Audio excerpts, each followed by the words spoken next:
আসসালামু আলাইকুম international news বাংলায় আপনাদের স্বাগতম। শুরুতে থাকছে শিরোনাম। বিশ্ব অর্থনৈতিক ফোরামের প্রধানের পদত্যাগ। ইউরেনিয়াম সমৃদ্ধকরণে বিরতির ইঙ্গিত ইরানের। সন্ত্রাসবাদের অন্যতম ভুক্তভোগী ইরান বললেন পেজেশকিয়ান।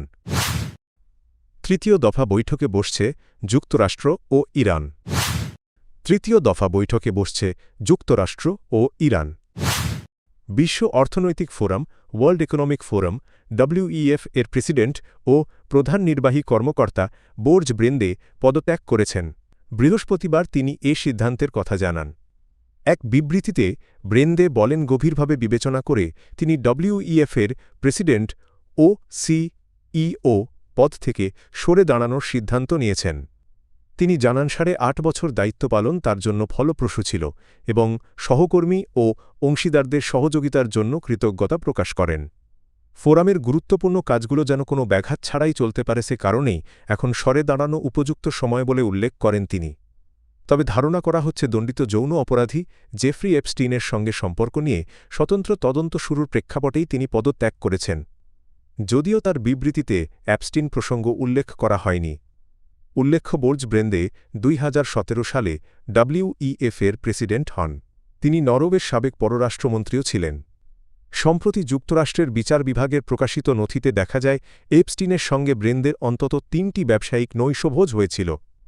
এছাড়া ইমেইল ও খুদে বার্তার মাধ্যমে তাদের নিয়মিত যোগাযোগ ছিল। এসব তথ্য প্রকাশের পর তাকে ঘিরে বিতর্ক তৈরি হয়।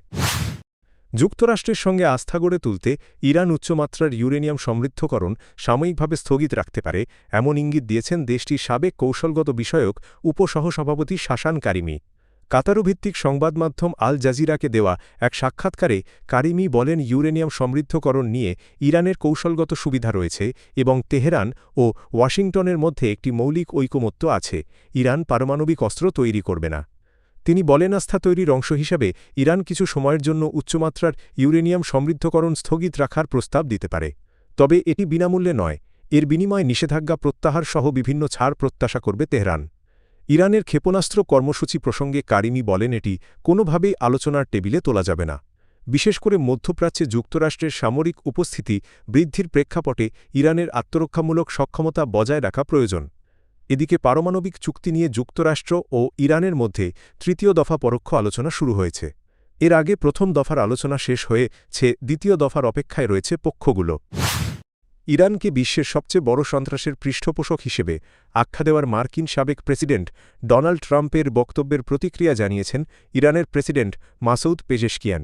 তিনি দাবি করেছেন, ইরান বরং দীর্ঘদিন ধরেই সন্ত্রাসবাদের শিকার। কাতারভিত্তিক সংবাদমাধ্যম আল জাজিরা এর প্রতিবেদনে বলা হয়, এক প্রাদেশিক সফরে কর্মকর্তাদের সঙ্গে বৈঠকে প্রেসিডেন্ট পেজেশকিয়ান বলেন, 1979 সালের ইসলামী বিপ্লবের পর থেকে বহু ইরানি কর্মকর্তা ও বিশেষজ্ঞ সন্ত্রাসী হামলায় নিহত হয়েছেন। তিনি বলেন, এসব হামলার উদ্দেশ্য ছিল দেশকে দক্ষ মানবসম্পদ থেকে বঞ্চিত করা এবং সরকারকে অকার্যকর প্রমাণ করা। পেজেশকিয়ানের ভাষ্য অনুযায়ী বাস্তবতা নিরপেক্ষভাবে মূল্যায়ন করলে স্পষ্ট হবে, ইরান সন্ত্রাসের পৃষ্ঠপোষক নয়, বরং অঞ্চল ও বিশ্বজুড়ে সন্ত্রাসবাদের অন্যতম প্রধান ভুক্তভোগী। পারমাণবিক চুক্তি নিয়ে যুক্তরাষ্ট্র ও ইরানের মধ্যে তৃতীয় দফা পরোক্ষ আলোচনা অনুষ্ঠিত হতে যাচ্ছে। তবে আলোচনার আগেই তেহরানকে কঠোর হুঁশিয়ারি দিয়েছে ওয়াশিংটন। বার্তা সংস্থা রয়টার্স জানায়, জেনেভায় নির্ধারিত আলোচনার আগে মার্কিন প্রেসিডেন্ট ডোনাল্ড ট্রাম্প প্রশাসনের শীর্ষ কর্মকর্তারা ইরানকে যুক্তরাষ্ট্রের জন্য বড় হুমকি হিসেবে উল্লেখ করেছেন। স্টেট অব দ্য ইউনিয়ন ভাষণে প্রেসিডেন্ট ট্রাম্প অভিযোগ করেন, ইরান তাদের পারমাণবিক কর্মসূচি পুনরায় শুরু করেছে এবং এমন ক্ষেপণাস্ত্র তৈরির চেষ্টা করছে যা ভবিষ্যতে যুক্তরাষ্ট্র পর্যন্ত পৌঁছাতে সক্ষম হতে পারে। তিনি ইরানকে মধ্যপ্রাচ্যে মার্কিন সেনা ও বেসামরিক নাগরিকদের ওপর হামলার জন্য দায়ী করেন। ট্রাম্প সতর্ক করে বলেন, পারমাণবিক চুক্তিতে সমঝোতা না হলে ইরানের জন্য খুব খারাপ দিন অপেক্ষা করছে। এর জবাবে তেহরান জানিয়েছে, হামলা হলে তারা অঞ্চলে অবস্থিত মার্কিন ঘাঁটিগুলোকে লক্ষ্যবস্তু করবে। পারমাণবিক চুক্তি ঘিরে উত্তেজনার মধ্যে সুইজারল্যান্ডের জেনেভায় আজ তৃতীয় দফা পরোক্ষ আলোচনায় বসছে যুক্তরাষ্ট্র ও ইরান। বার্তা সংস্থা রয়টার্স জানায়, আলোচনার আগে মার্কিন প্রেসিডেন্ট ডোনাল্ড ট্রাম্প হুঁশিয়ারি দিয়েছেন, সমঝোতা না হলে ইরানের বিরুদ্ধে সামরিক পদক্ষেপও বিবেচনায় রয়েছে। 2003 সালে ইরাকে যুক্তরাষ্ট্রের নেতৃত্বাধীন আগ্রাসনের পর মধ্যপ্রাচ্যে সবচেয়ে বড় মার্কিন সামরিক সমাবেশের প্রস্তুতির মধ্যেই এই আলোচনা অনুষ্ঠিত হচ্ছে। একই সঙ্গে ইরান জানিয়েছে হামলা হলে তারা শক্ত প্রতিক্রিয়া জানাবে।